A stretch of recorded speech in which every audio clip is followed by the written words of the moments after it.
massive drug haul has been reported from Morbi in Gujarat. The state ATS has seized heroin worth 600 crore, weighing 120 kgs. In addition, 4 accused were also arrested during the raid.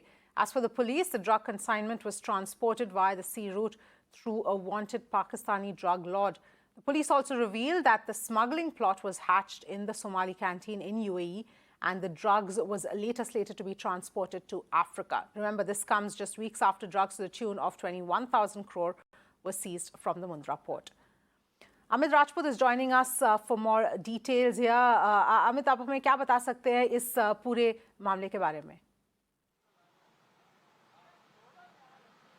देखिए, ये जो drug का एक और नया मामला, मैं ये बताना चाहूंगा हमारे मिरर नाउ के दर्शकों को कि 4 दिन के अंदर 900 करोड़ रुपए का ड्रग्स जो है वो गुजरात एटीएस ने गुजरात के समुद्री इलाकों से पकड़ा है। ये जो आज का जो केस सामने आया है, ये भी जो 120 किलो हेरोइन जो आज बरामद किया गया है, ये भी गुजरात एटीएस ने पकड़ा और इसके अंदर पाकिस्तानी कनेक्शन जो है फिर से एक बार सामने आया है। पाकिस्तान के जो नागरिक हैं, जो 2020 में डीआरआई के केस में यही ड्रग की हेराफेरी में जो फरार हैं, जिनका नाम है जाहिद बलोच, वो पाकिस्तानी नागरिक ने फिर से ये जो कंसाइनमेंट था वो इस बार फिर से गुजरात भेजा और मोरबी के रहने वाले जो 3 ऐसे शख्स हैं जो जिसमें एक जिसका नाम है जब्बार, वो उसका कनेक्शन जो था ये उनके साथ में था, इन ड्रग माफियाओं के साथ में। बार बार ये जो जब्बार और इसके जो दूसरे 2 भाई हैं, ये लोग लगातार संयुक्त अरब अमीरात आया जाया करते हैं और वहां पे एक कैफे जो है, उस कैफे में इनकी मुलाकात पाकिस्तानी नागरिक जो है जाहिद बलोच, उससे हुई थी और उसके बाद में ये षड्यंत्र जो है पूरा रचा गया और ये कंसाइनमेंट जो है इसे गुजरात भेजने का प्लान वहां पे बनाया गया था।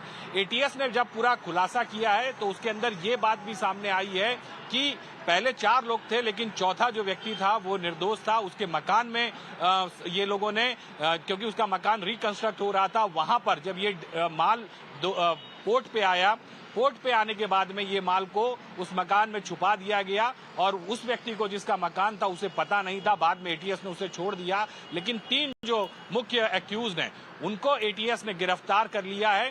सारा जो रैकेट है वो सामने आ गया है और ये कहा जा रहा है कि जो जब्बार नाम का जो शख्स है वो 2020 के अंदर जो इंटरनेशनल आईबीएमएल बॉर्डर जो है उसके पास में उसे पाकिस्तानी मरीन सिक्योरिटीज ने पकड़ा भी था।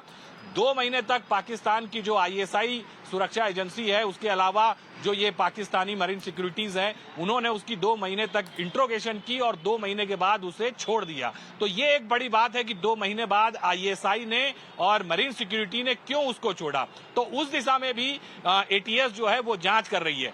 आमतौर पर देखा जाता है कि भारत के मछुआरे जब पाकिस्तानी मरीन कमांडोज या दूसरी उनकी एजेंसी जब पकड़ लेती हैं तो उन्हें सालों लगता है हिंदुस्तान आने में, तो 2 महीने में क्यों इसे छोड़ दिया गया, उस एंगल पे भी गुजरात एटीएस ने इंक्वायरी और इंट्रोगेशन शुरू किया है। और ये जो मामला पकड़ा गया है उसके बाद गुजरात एटीएस के जो डीआईजी हैं हिमांशु शुक्ला, उन्होंने टाइम्स नेटवर्क से बात की है और साफ साफ उन्होंने ये कहा है कि गुजरात के अंदर जो पाकिस्तानी ड्रग माफिया इस तरह का रैकेट चलाना चाह रहे हैं, गुजरात के युवा धन को या देश के युवा धन को बर्बाद करने की कोशिश कर रहे हैं, उन्हें बख्शा नहीं जाएगा।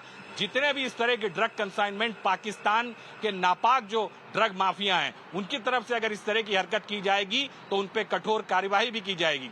ये जो केस दर्ज किया है इसमें भी जाहिद बलोच जो पाकिस्तानी का नागरिक है उसे फरार बताया गया है और इस मामले को लेके बारीकी से गुजरात एटीएस है वो इंक्वायरी कर रहा है और गुजरात एटीएस का ये कहना है कि अभी भी कुछ लोग इस मामले में जुड़े हुए हैं, तो उनकी तफ्तीश करनी है और उन्हें भी हिरासत में लेने की प्रक्रिया जो है आने वाले 1 से 2 दिन के अंदर की जाएगी। जी बिल्कुल अमित, हमसे जो हमारे साथ जुड़ने के लिए और सारी जानकारी के लिए धन्यवाद।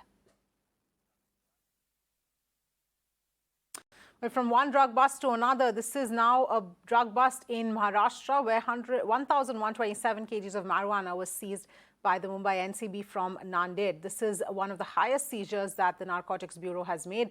Now, as per the sources, the contraband was brought from Hyderabad. Sandhya is joining us for more details. Sandhya, what can you tell us about this entire drug bust that happened? So it was today morning that a team of Mumbai NCB zone actually intercepted 2 people. And talking about this whole case, initially there was information that the contraband was coming from Hyderabad, but now there is more clarification. Actually, it was coming from Andhra Pradesh. So 1,174 kg of marijuana, that is 1.1 ton, that was brought from Andhra Pradesh to Maharashtra. And Mumbai NCB had some input, had some intelligence about it. Based on that, they seized in 2 locations in Maharashtra. They seized this consignment and they have also intercepted 2 people. Now further inquiry is on, and talking about this particular consignment, 1,174 crore of marijuana worth rupees at least 5 crore. That's a major drug bust which has been done by the Mumbai unit of NCB. All right, Sandhya, thank you so much for joining us with those details.